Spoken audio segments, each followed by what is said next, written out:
বই রসস কে যাবার যা যাম কাকে রে তাহলে অন্য একটা গান ধর। কোনটা ধরতাম? পেটের দায়ে হাত পাইতালছি আল্লাহ রস্তে কয়টা টেহা দিয়া যান। পেটের দায়ে হাত পাইতালছি আল্লাহ রস্তে কয়টা টেহা দিয়া যান। তোর বেটা এই জায়গায় তুই প্রত্যেকদিন আয় বসকের লাগে, কেউ তো ভিক্ষা টিক্ষা দেয় না। কিতান জায়গাটা আমার বড় পছন্দের, আরো একটা কারণ আছে, ভিডিও করে ফরাক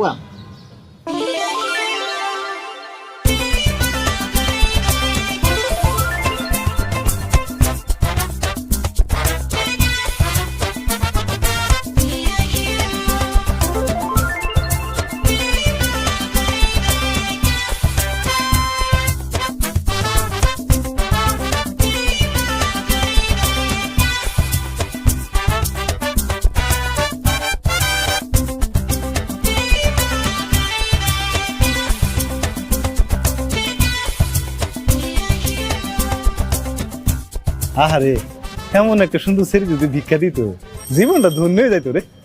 ফইনির ধরে ফইনি কথাবার্তা উস করে কইস, নাহলে কিন্তু একটা চোখ গাইলাল বা চোখ গাল্লাল থেকে রে দেওয়াস্তা কি সুন্দর ছেলেটা। হন আমি এনে প্রত্যেকদিন বই থাকি কেরে জানো কে রে? মায়াডারে এক নজর দেখার লাগা। হাসাই মায়াডারে আমার ভাল লাগে, বালা পাই আমি মায়াডারে ভালোবাসি। এ বেটা তুই তা কিতা কস? তুই কোটিপতির মাইয়ার ভালোবাসস? তোর সাবাইস তো কম না রে। কোটিপতি হয়েছে তো কি হয়েছে? হ্যাঁ আমার মন ওরে ভালোবাসছে, মনের উপরে তো কারো হাত নাই তাই না? আমি নয় ভগির মিসকিন, তোর তো কি হয়েছে? আমার মন ভালোবাসছে একটা কোটিপতির মাইয়ারে। তাই আমার মনে হয় কি জানস, এই ছেলেরে তুই পাইতে না। পাইতাম না কে রে? কত রাজা বাদশাহ বেদের মেয়ে জোসনারে ভাইয়ালছে, আরে আমি একটা ফকির মজনু লাইলি রে পাইতাম না। এই ছেলে তোর লগে লাইন মারতো না। যদি থাকে নসিবে উইরা ফিরা আসিবে, আল্লাহ রহম করলে সেরি লাভ দিয়ে প্লেটের উপরে পড়তো, তখন ইতিহাস হয়ে দেবো। ইতিহাসের নাম কি হবে জানোস? কিতা নাম হইতো? কোটিপতির মাইয়া ফকিরের বউ।